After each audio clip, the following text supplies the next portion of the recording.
So obviously my real name is Major Malfunction, but when I come to these things, I go undercover by the name Adam Laurie. So just in case there's any feds in the audience or anything like that. So who the hell am I? I work for a company called The Bunker. I'm actually a non-exec because I spend far too much time traveling around and hanging out in hotels, so I can't actually hold down a day job there. So I'm on the board, but I don't get involved in the day-to-day. My brother and I published an open source server package some time ago called Apache SSL, which some of you may use, hopefully. I'm involved in DEF CON as a goon. For those, I guess a lot of you have been to DEF CON, right? You know what I'm talking about. I'm an open source developer. Everything I do, I give away for you. And a researcher. I do a lot of work on Bluetooth, currently RFID. I strongly believe in full disclosure. Very much a white hat, always have been. So I'm not the bad guy. I'm just misunderstood. Okay. I do a lot of freelance work. As I say, I don't hold down a full day job. So I'm available for training, lecturing, weddings, bar mitzvahs. So before I start, I wanted to just give you a quick kind of insight into the kind of things I do. And this also illustrates some issues that I sort of worry about. And one of them is the state of computer law. So in the UK, we've just recently changed the law. We have an amendment to the Computer Misuse Act called the Police and Justice Act. And what that does is it basically says that if you produce a tool that's likely to be used in a computer crime, then potentially you can be prosecuted as well as the person who used it in the crime. And as an open source researcher and a security researcher, that worries me because we produce a lot of tools that are dual use, you know, that potentially could be used in a crime. So I was looking at this from the point of view of, if you tried to apply that to the physical world, if you said that the person who produces a tool, a physical tool that's used in a crime is a criminal, how often would people get prosecuted for producing really innocent tools? So I decided to see what I could do with a pair of pliers and some paper clips, and that, you know, to try and illustrate the point. Okay. So one of the other things I like to do, when I was doing the Bluetooth research, there were 3 of us, and we often gave the talks. We would take it in turns to see who was the primary speaker. And we had this little competition going between us to see who could get the most questions during a talk or who could get the most hands raised during a talk. So I came up with a question, but you couldn't just say, okay, everyone raise your hands, because that's cheating. You actually had to ask a question that was relevant to the thing you were about to present. So this was the question I came up for this one. How many people here, and raise your hands, don't be shy, have ever stayed in a hotel? I win every time. So how many of those have used the safe in a hotel? You got stuff in there now? Excellent.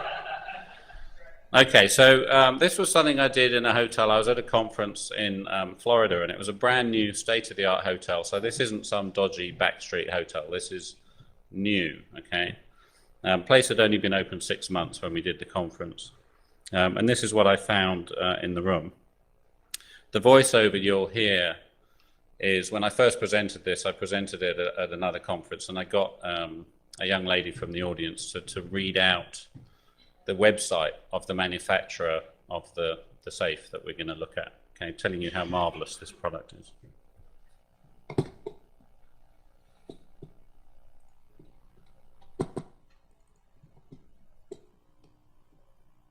Through the past 3 decades, we have developed the largest line of in-room hotel safes in the world, specifically designed with the particular needs of the hospitality industry in mind. Our safes are available in a wide variety of dimensions and colors, with either electronic or mechanical locking systems.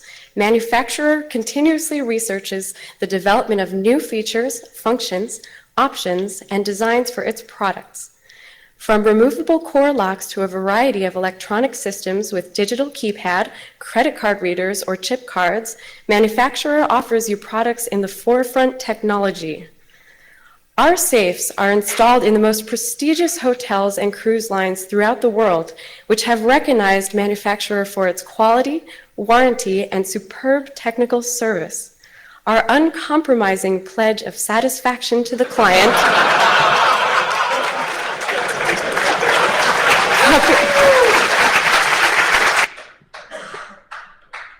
Thank you. So, yeah, if you ever get your minibar and your safe confused, you know who to talk to, right? So, apparently that's uncompromising quality. So, I mean, this raises so many issues for me. Why are we putting up with this sort of level of crap? This is actually specifically designed to be a security device, and yet with a pair of pliers and a paper clip, I can open it.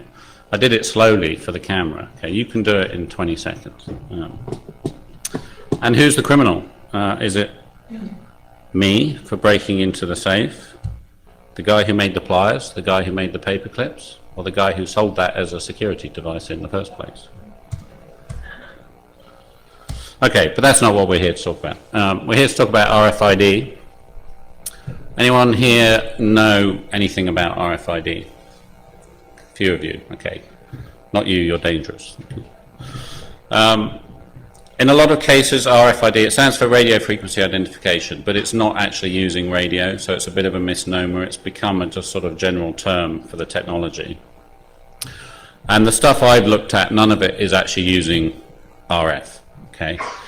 These devices, they're passive.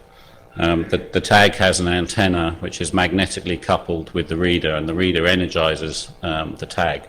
The tag then communicates with the reader by shunting its own antenna, which causes interference in the reader's field, which can then be modulated and read, and that way they can have a conversation. The only reason I really mention that, I'm not going to talk about the low-level stuff. I'm not interested in how this stuff works. What I'm interested in is the practical application of how you can attack these things and what you can do with them. But it's just worth mentioning because it does limit the kind of attacks you can do, like the range that you can do stuff at. Unlike Wi-Fi or Bluetooth, you can't just put larger antennas and more amplification in, because you actually have to deliver energy to the device and wake it up. So there's a point where the signal to noise ratio just becomes impossible and you can't actually read anything back. Having said that, in practice, I know the guys, some guys from Flexilis who did the blue sniper rifle. Anyone remember that? How to get whacked in a city by pointing something that looks like a rifle at people with mobile phones. Brave guys, and they did the same with an RFID tag, and they actually read it from about 70 feet away. So you can get it from a long way. The other thing you could do potentially is, wire wrap a door or something, so everyone who walks through the door gets their tag read. Okay, so the two types of tag that I've looked at, we got dumb tags, which just simply spit out an ID, and you've got smart tags, which actually have a chip and do some communication. Now, a lot of the manufacturers do both. I mean, don't look at the names. I'm not naming names here. We're just talking about the generic technology. Okay.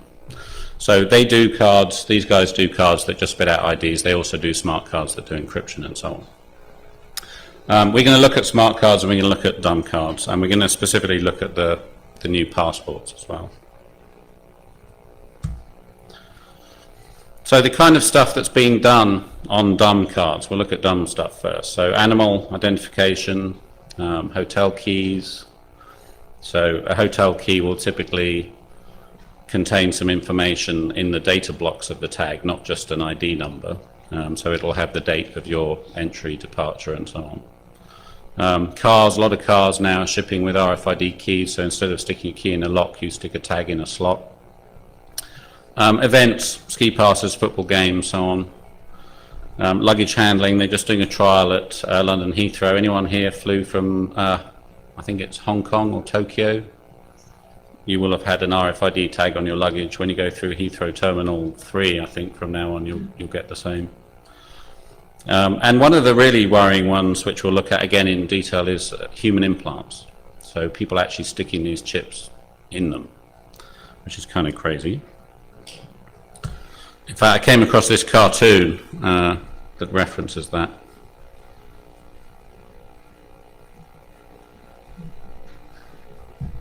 That's going to be one hell of a lumpy tag, don't you think?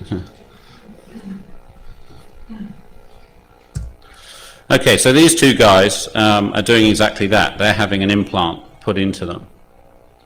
The guy at the top is a radio DJ, and he's in Spain. And there's a project in Spain where there's a beach, where all the vendors on the beach have subscribed to this system, where you can have a digital wallet implanted in you, and you can get into the clubs, you can get into the bars, you can buy drinks, you can buy ice creams, you can rent deck chairs, and so on. And the idea is, you know, your money's safe. You don't have to take your wallet to the beach and leave it on the beach towel while you go swimming. You know, leave it in the hotel safe. That's probably a good place for it. So I love this project. I think it's great. I stay there all the time. The guy below is an official, I believe, from Mexico, from the Mexican government, and what they're doing is forcing them to have implants to get access to certain buildings within their infrastructure. So he can't get into parts of the building unless he has this tag. They talked about doing it in the UK for mental patients. So, you know, you find some gibbering wreck on the street, you scan him, you get his number, and you can send him back. But if they're doing it to government officials or MPs and mental patients, I'm not sure how they're going to tell the difference. So not a great idea, really. So the whole point of these things, they rely on their uniqueness. So you get a tag, all it's doing is spitting out a number, and that number is guaranteed unique. So you go to the manufacturer's websites and you'll see that all the data sheets, they talk about these tags. They say this is absolutely unique, cannot be cloned, manufacturing process guarantees this is the only tag in the world that has this number. Okay. So along comes someone like Jonathan Westhues, who designed this device. This is a cloning device. Okay. You can buy the bits. If you go to that website, there's a list of components. It's handily organized in a cut and paste format you can submit to a particular purchasing site, and the next day you'll get your kit. It'll cost you under $20, and it'll take you a weekend to build. Okay. And what that will do is it will record and play back a unique ID, so the door will open. So, of course, when that happens, the industry comes back with a defense, yeah? And I don't mean a technical defense, I mean a verbal defense as to why this is not a problem. And this is the one they came up with.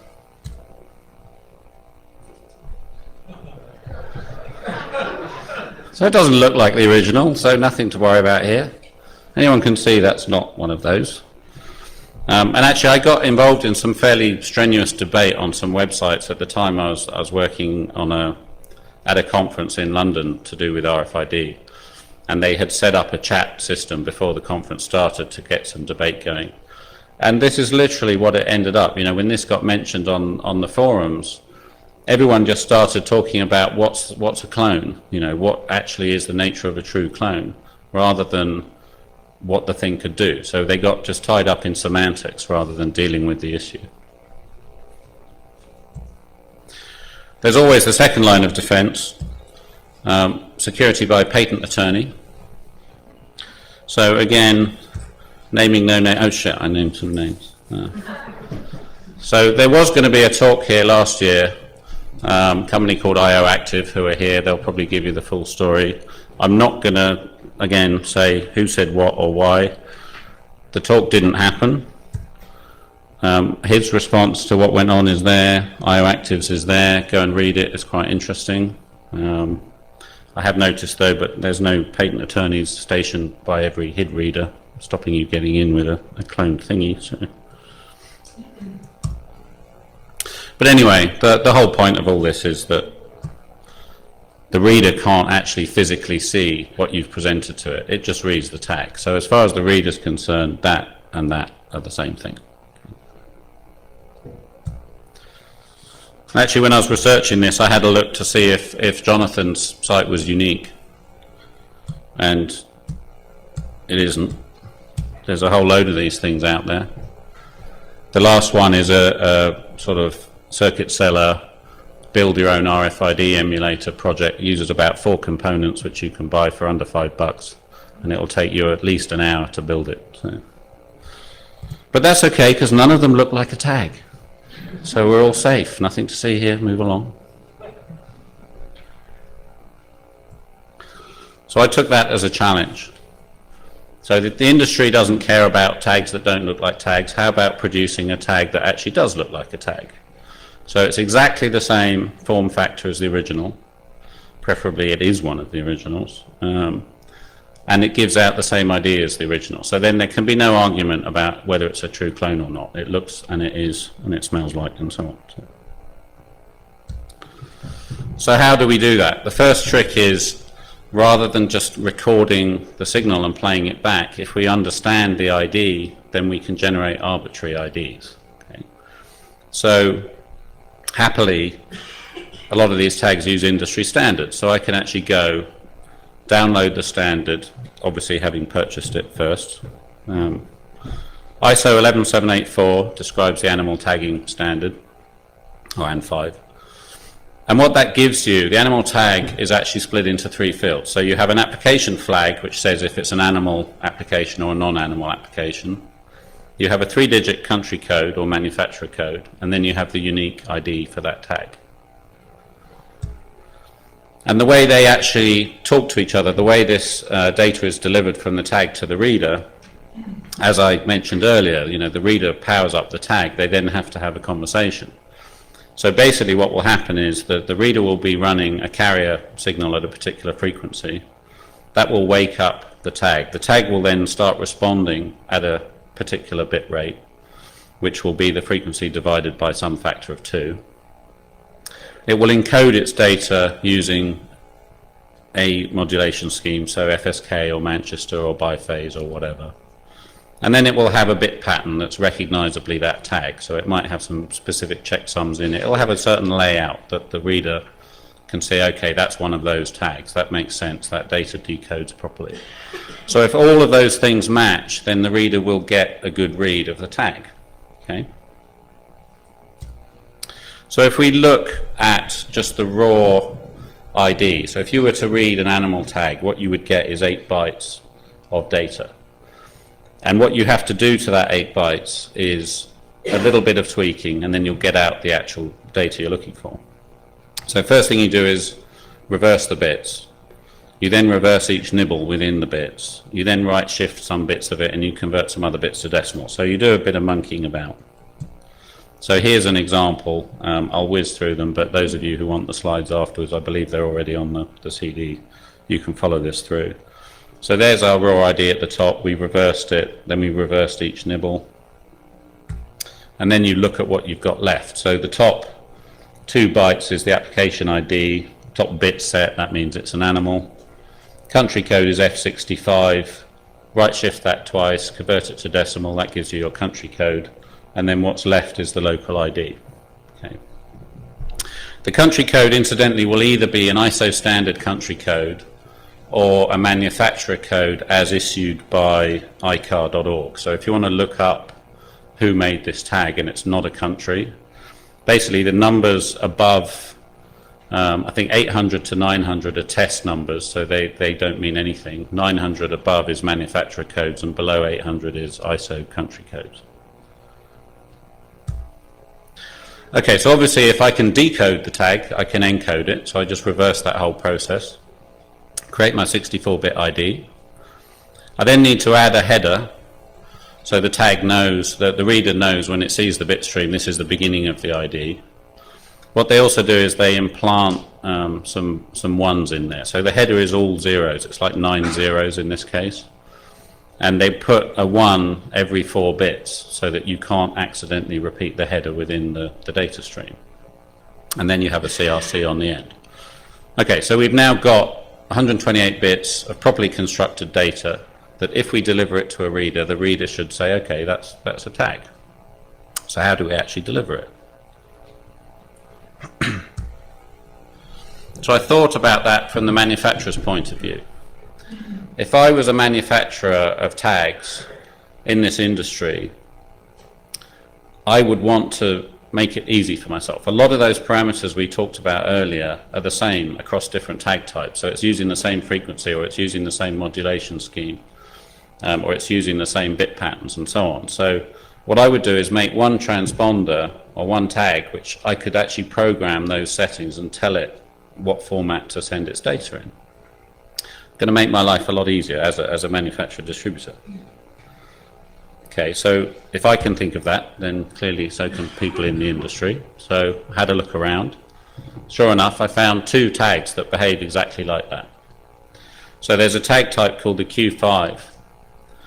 What the Q5 allows you to do is configure all of those individual parameters independently. So you can tell it what bit rate to use, what modulation scheme to use, what frequency to send at. It's got 224 bits of programmable user space, so I can write my 128 bits into there, no problem. And I can tell it how many of those bits to actually spit out whenever it gets woken up. The other method is to have what they call personalities, so or public modes, in fact, is what HiTag calls it. So HiTag is a tag made by Philips. HiTag 2 has 3 different personalities, and they are basically a number of configurations of those settings that match certain commonly used applications. So they have 3, A, B, and C. I think A is animal tagging, B is door entry systems, and C is car immobilizers. So nice handy little set there. Okay, so I now realize I can do this. At this point I got lucky. I found that my door tag that I was using for my office was a Q5. Okay. So potentially I had the thing in my hand that I could reprogram to do what I need to do. So in theory, if I set it to the right settings, set the right bit rate modulation and so on, program the right data, it should just work. So I'm going to give you a demonstration of cloning a door entry system. Okay. So what I've got here is an example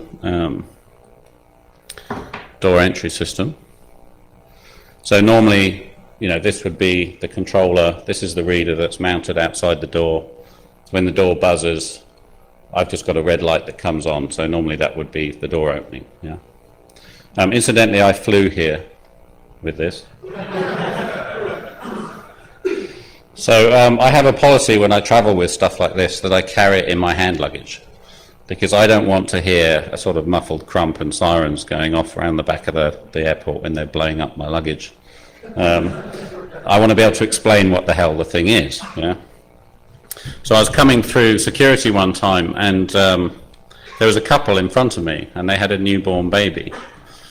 So they had a load of luggage, and they had lots of extra crap like prams and cooler bags and stuff like that.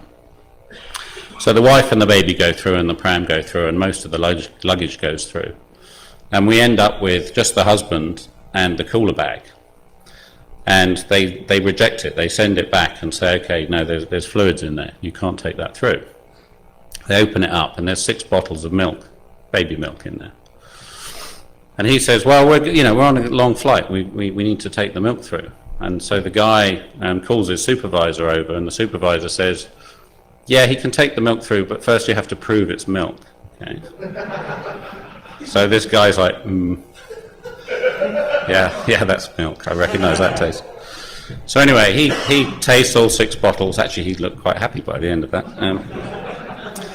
And all 6 bottles went through, and he went through, and everything's fine. Meantime, I've been standing there for the last 5 minutes while all this is going on, and this big queue's been building up behind me of people who just want to get the hell through.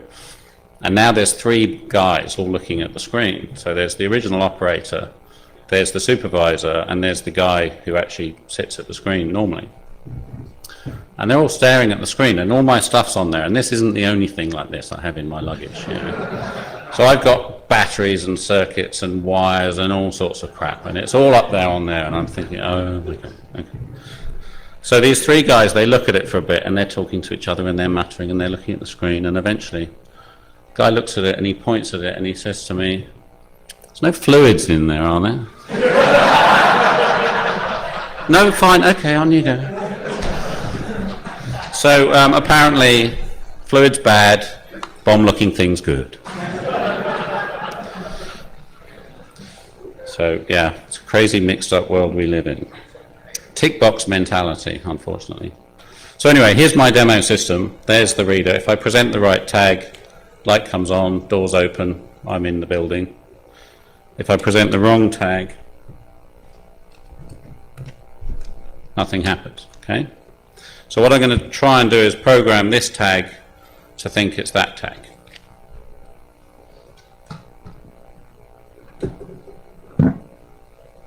It's a little crowded up here, so...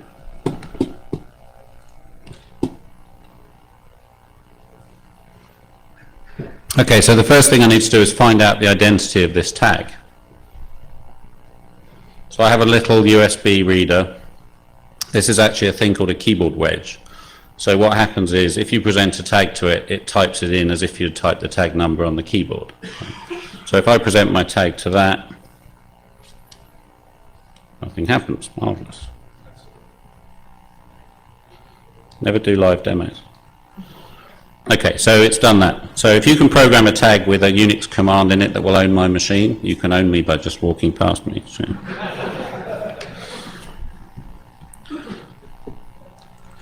So that's my ID. These tags are sold under the brand name Unique. Okay, so I've written a little Python script called Unique.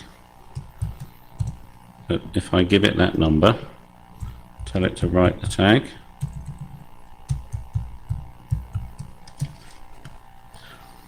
It'll show me what the data should look like, and it will wait for a Q5 or a high tag.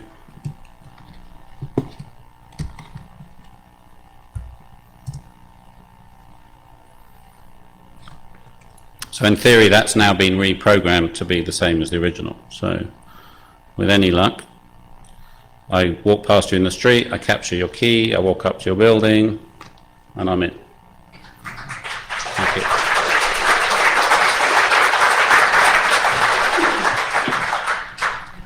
So that's not good, really.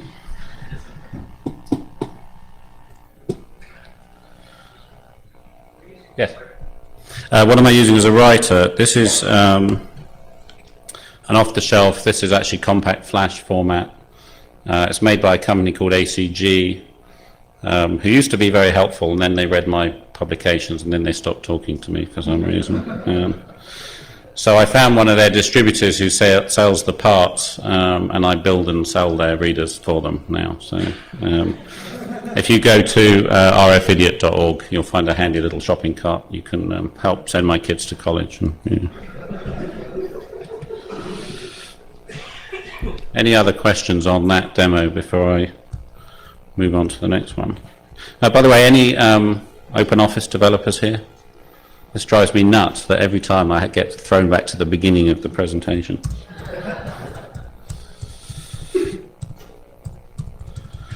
La la la, talk amongst yourselves. Okay, so that was a demonstration of the door opening system. The other one I was going to demonstrate is an animal implant. Normally I would bring my cow Daisy along, but she got stopped at security, something to do with fluids. I don't know. Too much liquid, yeah, exactly. So I brought my little friend. This is my mouse, faithful mouse, that I held down and stuck a big needle and a tag into. So he's implanted. Okay, I'm going to try and clone him, right?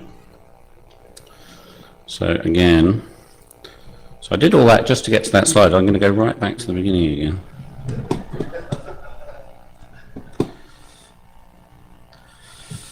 Okay.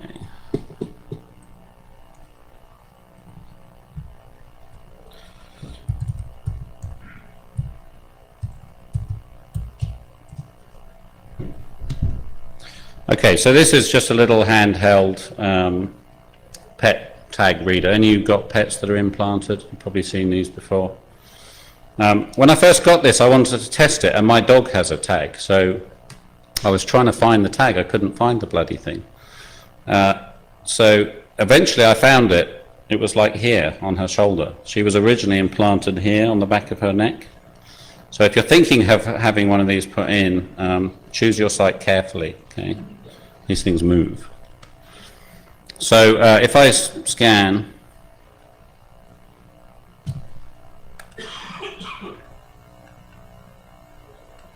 gone into Spanish for some reason.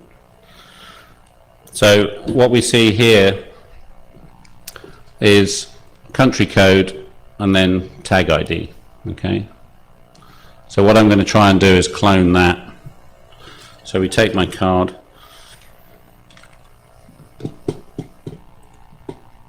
So when I first started doing this, you know how when you think you understand something and you start playing around with it, you get a little bit overconfident and you start really pushing the envelope.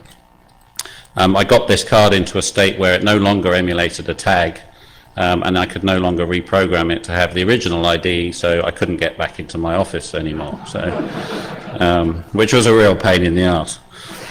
So eventually, after being stuck outside for several hours and sitting in an internet cafe, I came up with something to fix that.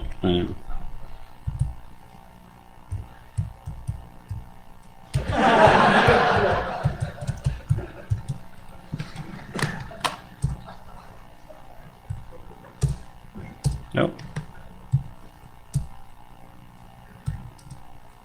Okay, what did I say about never doing live demos? Okay, well, actually that works quite well because that's not really the same form factor. I tried putting one of these in him, but he made too much noise. So I've actually got one of these implanted myself, so I'm going to try and reprogram myself to be the mouse. So if I just clear the screen, I'll scan again just to show you there's nothing up my sleeve. I haven't even got a sleeve. But okay, so no tag on me, right? Because I'm in stealth mode. Actually, we do need to scan the mouse again so I can see what he is. Okay, so country code 968, and that's the area code.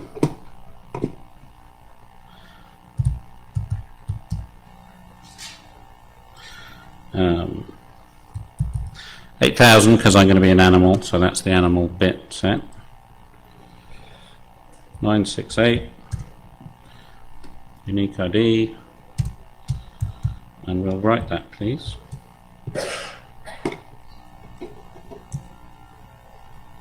So it's waiting for my tag.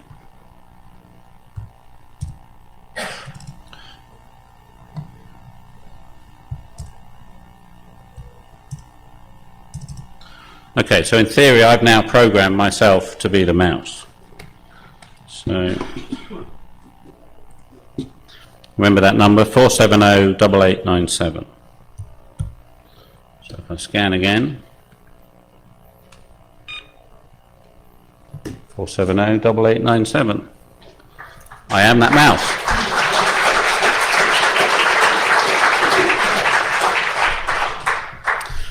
The other demo I was going to do, but it's the same, so it's kind of dull, was the VeriChip. Anyone heard of VeriChips? Anyone here got one? You got one? Implanted? No. Get me excited. VeriChip are doing human implants, and they're pushing this quite heavily, and they actually sell it as a security thing as well. But they've obviously thought about this because they use the same standard. They use the ISO animal standard. So why bother developing your own implantable standard when a perfectly good one already exists? Well, hang on, we're going to use it for security. So we probably want to do something about the security. Anyone can produce animal tags. You know, there's hundreds of companies producing animal tags. We want our tags to be totally unique. So the standard, remember, says 3 digits for the country code. VeriChip security, 4 digits. We're safe. No one could ever do that, could they? So my software doesn't give a damn. If you want to put 4 digits in, put 4 digits in. There's room for, I think, 5 or 6 digits, so the next generation of VeriChip and the one after that are still vulnerable. So wait for about Gen 4, I would say.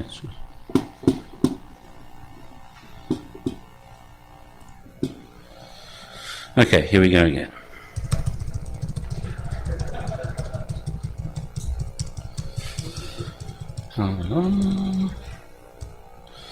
Okay, so the issues that come out of being able to do this. Tracking individuals, obviously, if I can read a tag that's implanted in you, I can see you moving around, and then I can target you. I can impersonate you both to gain access to your building or potentially to provide you with an alibi. So this works both ways. If I can prove you were somewhere other than where you were committing that felony, then maybe that will help you get away with it. And obviously, at the very sort of extreme end of the scale, if we want to start using the T word, smart bombs that go off when a target of sufficient importance is there. So if you know an organization only implants their officers, for example, then you can go bang when an officer comes along. So that's kind of frightening. So how do you, so any questions before we move away from dumb chips to smart chips? Or we can do them at the end. Okay. So how do you deal with that? So when we move to smart chips, they tend to worry about such things. So we have encryption. So encryption helps you to do this stuff without being able to just simply impersonate the tag. And a good example of that is the new RFID-enabled biometric passports. If you look at the spec for these, there are 48 items of data potentially that are going to be stored in here, including your fingerprint. It's already got your facial image. If you used a birth certificate to get the passport, there'll be potentially a scan of that stored in there. Your home address, profession, phone number, last few journeys you've made, a whole bunch of stuff. Okay. Incidentally, lots of people ask, how do I tell if I've got an RFID-enabled passport? It's an international standard. So this logo here actually shows you that you've got a chip in your passport.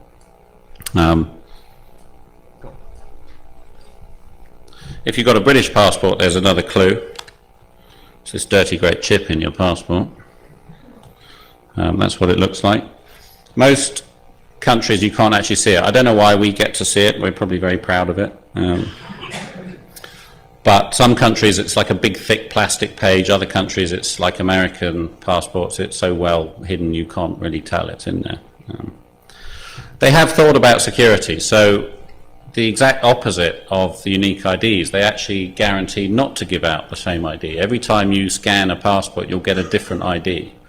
And the purpose of that is so that I can't determine that you are present. So if I know who you are and what your passport ID was, I could track you, but because they give out a different number each time, you can't. Yeah.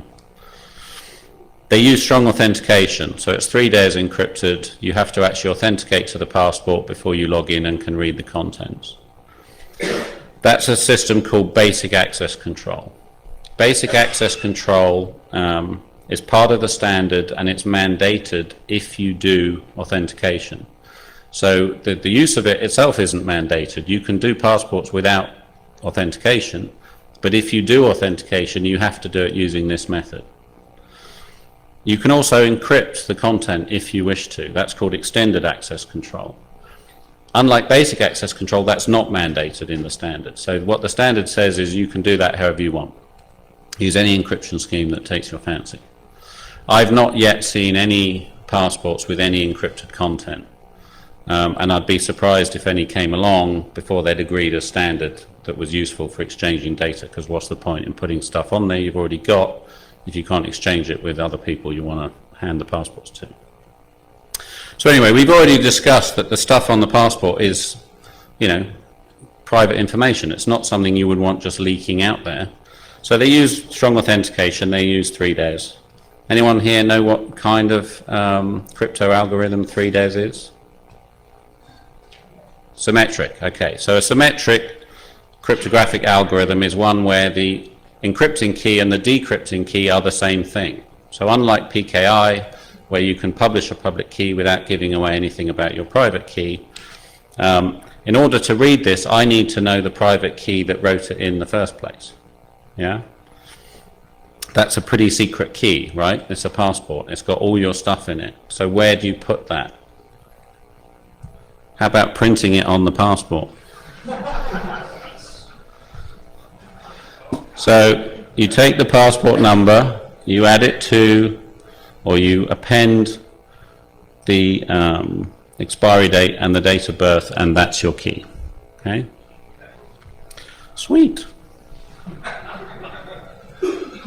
So I'll give you a quick demonstration of reading a passport, what you actually see when you read one of these. And if anyone's got one with them, they're interested what's on it, and you don't mind sharing it with the rest of us, just come up and we'll have a go. So again, this is an off-the-shelf reader, same company, different frequency. This is 1356 megahertz, so I have to change reader.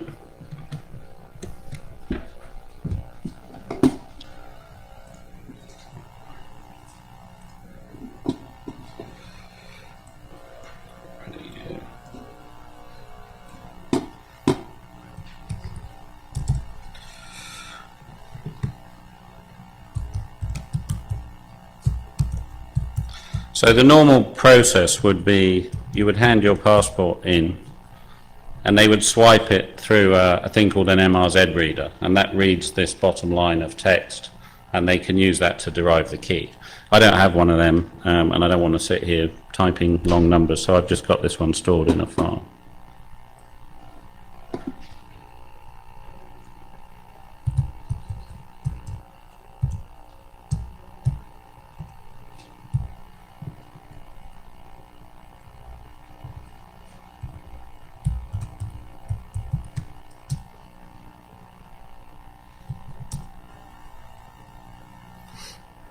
Okay, so I've logged in, I've read some stuff, we've read the username, passport number, nationality, date of birth, and so on. We're now reading the first of the biometric features, which is the face.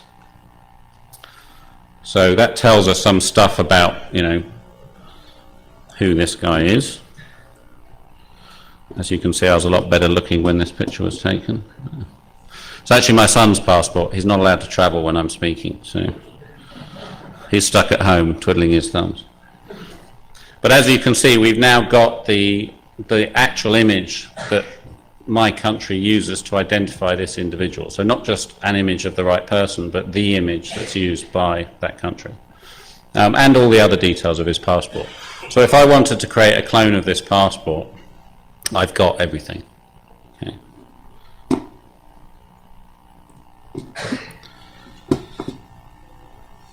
I've also got the certificates that signed all the keys, so that's stored in there. And that's stored in a thing called the SOD, the security object. And what the security object contains is hashes and signatures for all of the other objects. So each of the things in the passport, so the printed data, the MRZ, the facial image, the fingerprint, and so on, will all be stored in separate files, and then each of those files has been signed, and then the signature's in the SOD, and the certificate that signed it is in the SOD, so you can read them both and compare the two, and if they match, then you know you're good. Yeah? Anyone spot the deliberate mistake with that? So I hand you this and say, hand you another thing, say compare it to that. Oh look, they match, what a surprise. So there's nothing to stop me signing the content with my own key, replacing the certificate that you're going to compare it to with my own certificate, and then the match will happen. So potentially I could change the content of the passport, I could change the facial image or whatever. I will get on to that. They have actually addressed that now. In the early days that had not been addressed. The other thing that's interesting about passports is there's no anti-brute force. So one of the defenses with this stuff was always, okay, well, you're reading the content of the passport, but you've already got it in your hand. You know, you could copy that by some other means anyway. What's the big deal? You could not read a passport that you didn't know all the details for, you didn't have the full key for. So I was challenged by a British newspaper to try and read a passport that I'd never seen before, to try and brute force my way into it. So they gave me an envelope. Well, actually, I had to go to the paper, and there were people, you know, witnessing the whole process. They gave me a sealed envelope that had just been delivered from the passport office with a new passport in for someone I'd never met and never seen before. It took about an hour of research and then 4 hours of brute forcing to get in. So it took 5 hours total. Basically, we could do it because we knew the name and address of the individual because it was printed on the envelope. So we went to a credit checking agency, got her date of birth. So that's one part of the key. The postage on the envelope told us when the passport had been processed, so that gave us the expiry date. So all we had left was the passport number. Passport numbers in the UK are issued in sequence. I knew roughly what the sequence number was for that date, so all I needed to do was brute force about 4 or 5 digits. And as I say, they don't have any protection against brute force. So what's happening is we're getting a challenge response. Every time you try and log into the passport, it creates a random hash, you create a random hash, you crypt it with your key, with your DES key, and you respond. So every time you get it wrong, it gives you a new one. So you just do it again, and do it again, and do it again. Doesn't seem to care how many you do. I had to do 50,000 because I could narrow it down to 10,000 per month, but I didn't know which month the expiry date was, because when you get a new passport in the UK, they add on the months that were still valid on your previous passport, and that can be up to 9 months. Okay, so I had to do a particular day for each month for potentially 9 months, and it happened to be the 5th month. So so there we go, we're in. We brute forced that little section of the key. Okay, now we do the open office dance. Actually, I might be able to shortcut that.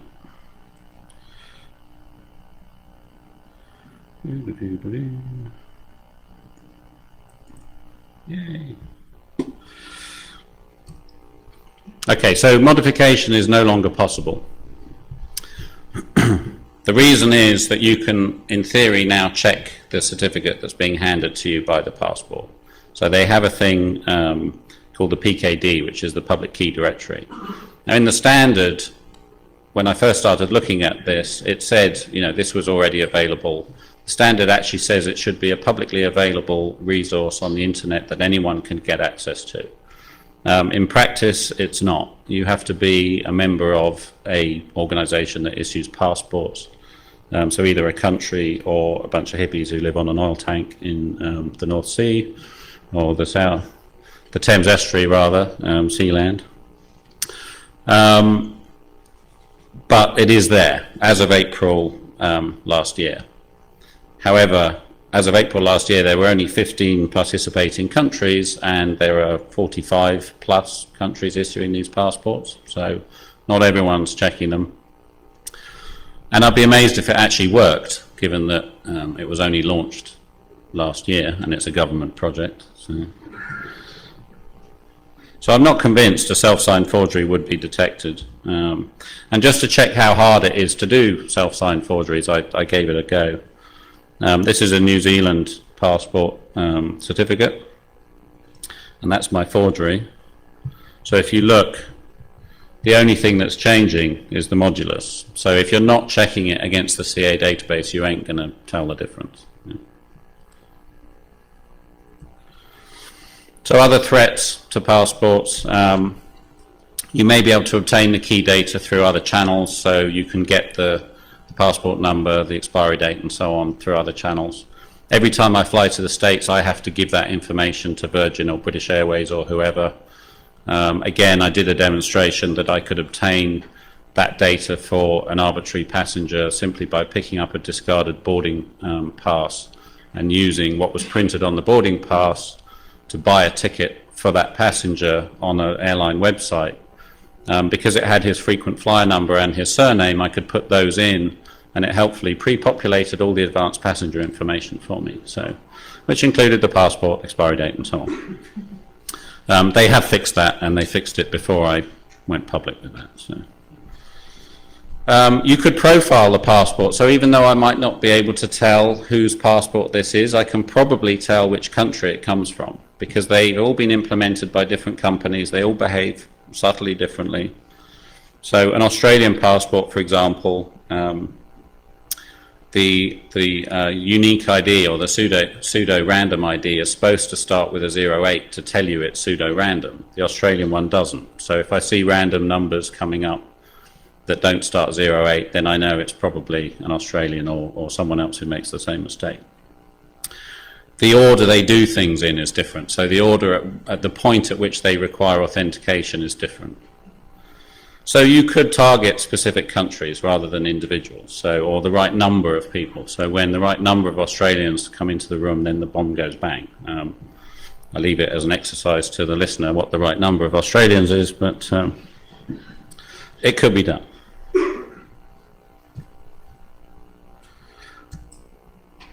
Okay, any other questions on RFID? Yeah. For expiration dates, how different countries do month/day/year/year. Yeah. Something you can use to figure out By that point you would know, because the only way you would get that data. So the question was, can you use the format of the date to work out which country it is?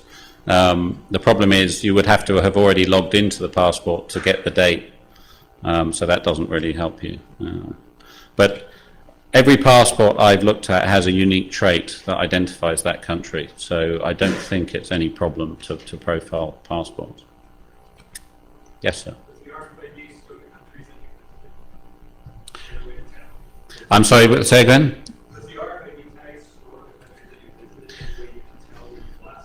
Okay, does the tag store the visit, so you could tell where you've last been? At the moment I haven't seen any that do, but it is in the spec. So the spec has provision for storing, I think, the last 6 journeys from memory. Any other questions? I think we've still got about 20 minutes or more. Okay, so that's the stuff I've been doing. Jeff mentioned at the opening talk that he likes new content. So when I submitted this talk, because I've already given it a couple of times, I ticked the box that said, are you releasing some new code or a new vulnerability? And they went, great, yeah, you can give the talk. And then I forgot all about it. And about 3 weeks ago, I got a call saying, right, so what's this new vulnerability that you're releasing? And I'm like, oh, shit. I better go and do something then. So I've been thinking, since I implemented this stuff, I had to implement an interface to PCSC, which is the PC smart card software, so chip and pin type readers or chip readers. And I've been wondering for a long time what's on my credit card. So I got down to work and I wrote this thing which I've called Chappy, which is chip and pin in Python. And it uses the PCSC interface. I've implemented the EMV standard, which is the most common, I think it's the credit card standard. So it's used by Visa, Mastercard, Maestro, American Express, and so on. So I'm going to give you a demonstration of its capabilities. This is very much a work in progress. So it's by no means comprehensive. It is producing some interesting results. I will be publishing it as soon as I get back to my room. If I get back to my room. There's no one from American Express here, is there? No. Excellent. Okay, so again, it's a Perl script, Python script. And it has a number of capabilities. So the way smart cards work is you have an application. So when I go into the passport, for example, it's a smart card. I select the application ID. So you have to know the application ID. There's an ISO standard for how you apply for application IDs, but there's no document you can go and get that says these are all the IDs. It's up to each individual registry whether they publish that ID or not. So one of the first things I did was put in the capability to just brute force them, connect to the chip and just try every possible ID. Okay. I found a bunch that are to do with, EMV published some, so I've got ones that I already know about, so those are the ones I already know about.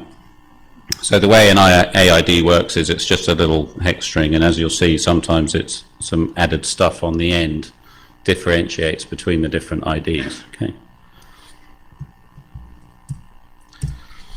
You can also brute force the actual data that's stored on the card. I'm trying to interpret the data. Sometimes that falls over because I haven't yet put in all the tag IDs and so on, so it'll guess wrong and it'll crash. So you can put it -R, which will tell it not to bother, and so on. So I'm going to give you a quick demo. Anyone, do you use chips on credit cards here? Yeah? Do you have one with you? You can trust me, I'm a hacker. Damn it, I'm going to have to use one of my own, aren't I? Okay, well, here's one I cancelled earlier. So don't even bother trying. So this is my, I can't believe I'm doing this. Can you turn the camera off, please? Okay, this is my Maestro card. So if I just run Chappy,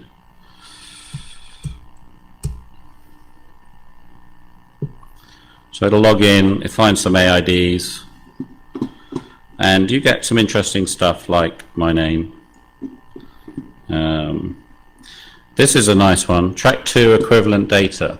Track 2 is the track on your mag stripe that when you swipe a card, it does stuff like give you money. That is the raw data for track 2. So I can now produce a mag stripe that is a clone of this card. Use it in a country that doesn't have chips like America, and I'm away. I've got, what else have I got? Somewhere in here. It's mostly the same stuff. Okay, that particular card doesn't have it, but what I tend to see is primary account number, expiry date, start date, everything you would need to know to be able to use the card other than the CVV. Okay. I've heard rumors that there are cards with CVV on there hidden in the fields, but I haven't yet found it. I'm getting some emphatic nodding in the audience. So. Okay, so that's what that does. Because I can do chips, I wondered, well, what about these new RFID credit cards? I wonder if they use the same standard. If I just tell it to use RFID instead of chip, am I going to get the same thing without any kind of authentication, PIN, whatever? Anyone here got one? Got an Amex, what are they called? Express Pay? You have Amex? Excellent. Brave person.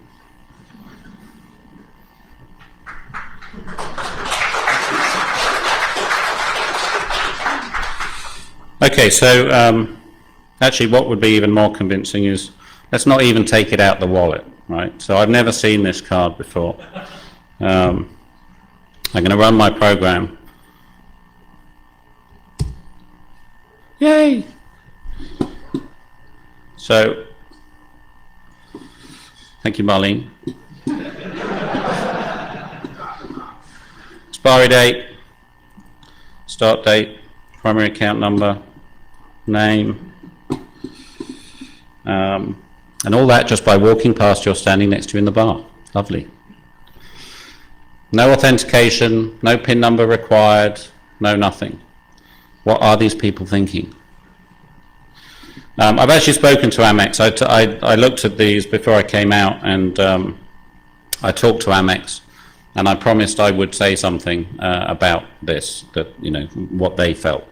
They tell me this is not the primary account number, so in theory that's not the one printed on the card, and that is correct. That's true. It has a lower transaction limit, so you can't put through big transactions on that. New cards don't give out the name, apparently. They just say something like valued customer or not provided or something like that. But as you can see, this one expires in April 09. So there are probably a lot of cards out there still giving out the name. I'm told by someone else that you can use that number on an online transaction. So that's a perfectly valid card number. If you go and buy stuff with that expiry date and that number, that'll work. If they don't, I guess, ask for CVV. So, but anyway, Amex's sort of final statement on the subject is, we are comfortable with the security of our product. Thank you. Anyone got any others? No? I did come across another one. This is, if I can find it. Okay, this is a Mastercard Pay Pass. Now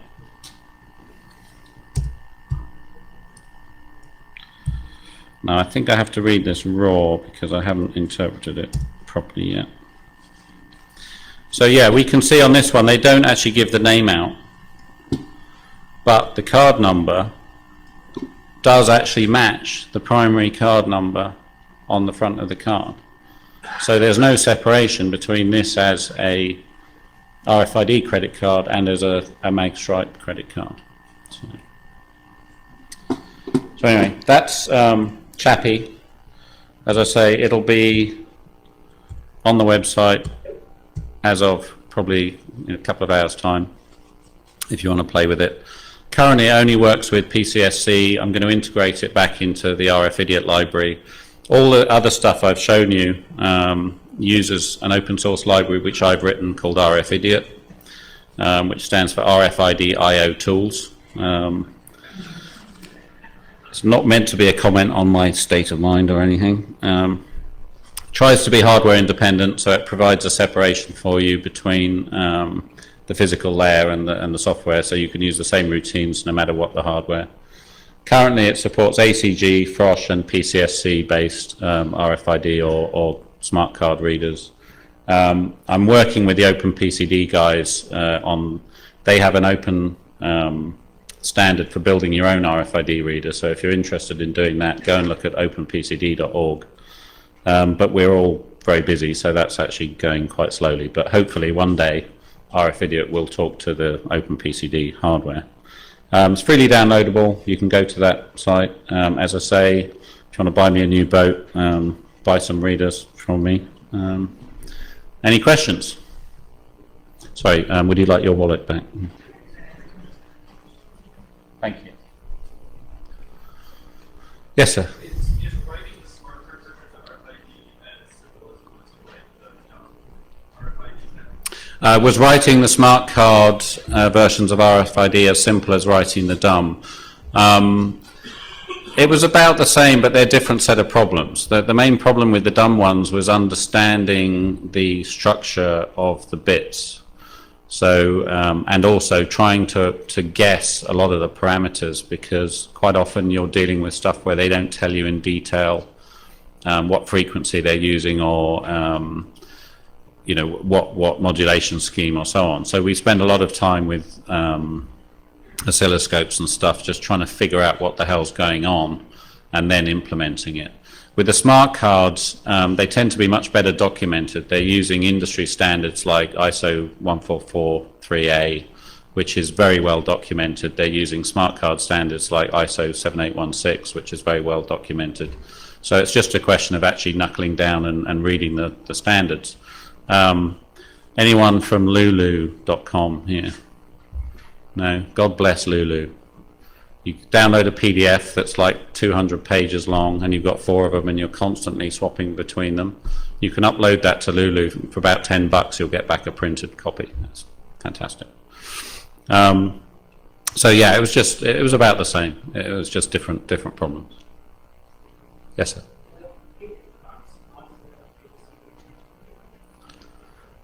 I couldn't quite hear that, sorry. Yeah. On the credit cards, are there any signatures that I can read? So far, not that I've seen, and they're not mentioned in the spec, so I doubt that the actual image of the signature is on there. I think the whole point of RFID and chip and pin is to move away from signature anyway. So what they're trying to do is just make the whole process not need a human being involved anymore. So. No, I mean digital.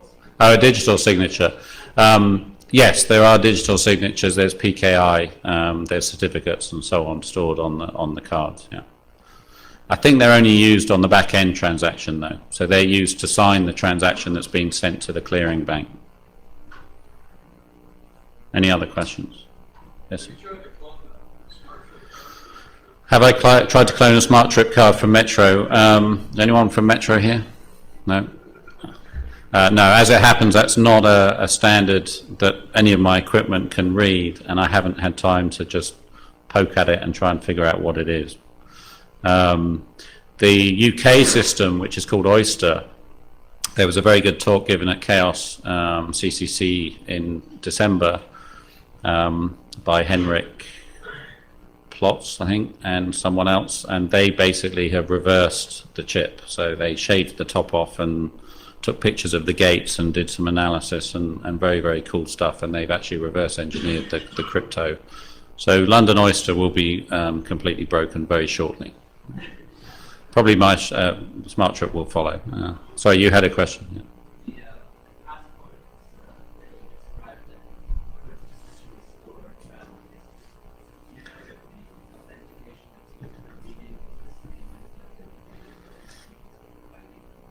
Okay, so the question was, on the passports, when you store the travel information, is the authentication that's used for reading the same as the authentication that's used for writing?